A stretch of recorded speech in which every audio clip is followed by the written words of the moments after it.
día para todos, mi nombre es Ginus Elisa Simanca y hoy estoy junto a mi compañera Wendy Giselle Rodel Orozco. Hoy le traemos a coalición una serie de preguntas de ¿sabías qué?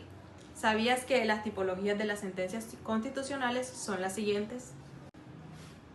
¿Sabías que las sentencias de la Corte Constitucional no solo deciden un caso, sino que interpretan la Constitución y pueden incluso modificar cómo funcionan las leyes en Colombia?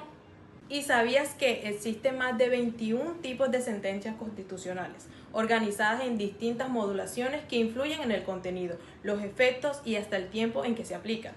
Hoy te lo explicamos de forma rápida, clara y sencilla, con el estilo de ¿sabías qué? ¿Y sabías que la clasificación más básica divide las sentencias en estimatoria cuando le dan la razón al demandante y desestimatoria cuando no le dan la razón? Pero ¿sabías que este modelo es insuficiente para entender cómo decide la Corte Constitucional?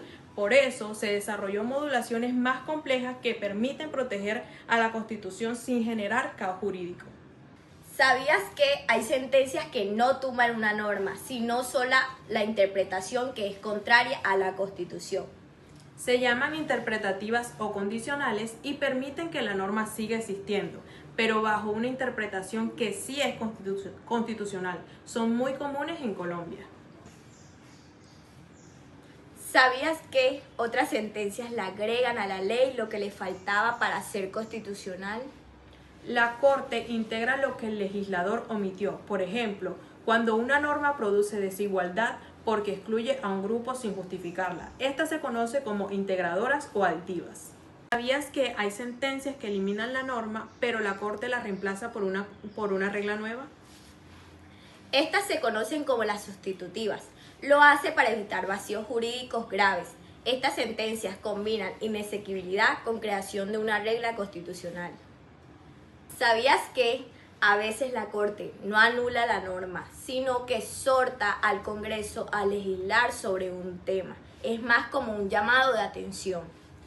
Si el Congreso no actúa, después puede venir una decisión muchísimo más fuerte. ¿Sabías que cuando la Corte Constitucional empezó en 1992, varias sentencias fueron tan extensas y ambiciosas que se conocen como fundadoras de línea?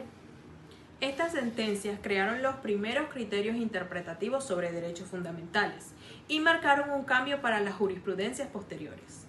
¿Sabías que otras sentencias solo aplican hacia el futuro para evitar afectar situaciones consolidadas?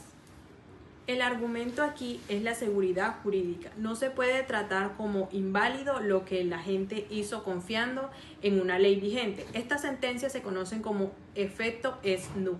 ¿Sabías que algunas sentencias tienen efecto retroactivo, es decir, afectan hechos del pasado? Estas son las famosas sentencias con efecto ex tunc. Esto puede incluso obligar al Estado a devolver dinero cobrado con una norma declarada inconstitucional, como ocurrió con los bonos de guerra. ¿Sabías que la Corte a veces declara una norma inconstitucional pero la mantiene vigente? Estas son las llamadas inconstitucionalidad diferida. Lo hace para que el legislador corrija el error y evitar un vacío normativo que pueda generar consecuencias aún peores. ¿Sabías que las sentencias hito son aquellas que generan un cambio importante dentro de una línea jurisprudencial?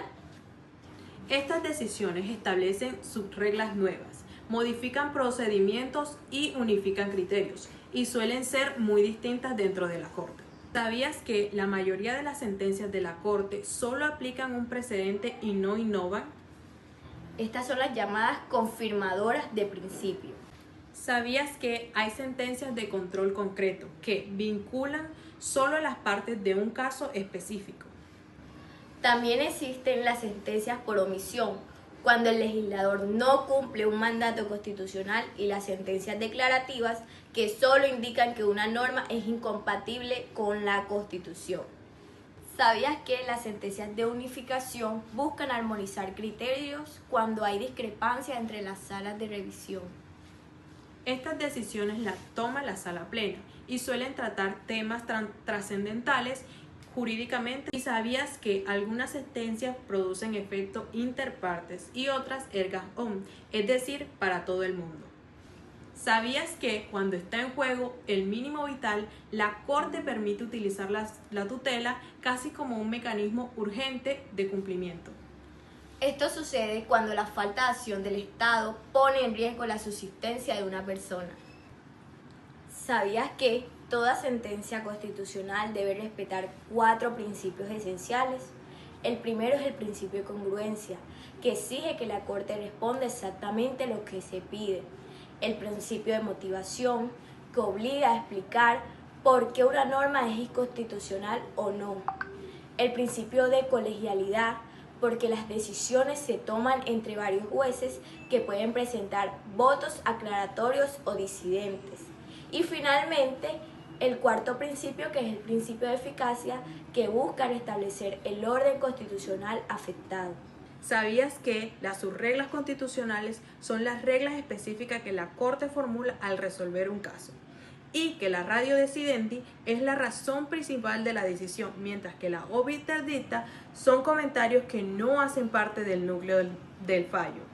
Además, el decisum es el punto final, lo que la Corte realmente ordena, y el principio stare decisis obliga a respetar los precedentes para garantizar estabilidad jurídica. ¿Y sabías que detrás de cada sentencia constitucional hay toda una técnica para proteger la Constitución y los derechos fundamentales? Ahora ya conoces la estructura, los efectos y las modulaciones más importantes de nuestra sentencia. Este fue nuestro video estilo ¿Sabías qué? Sobre las tipologías de las sentencias constitucionales. Muchas gracias.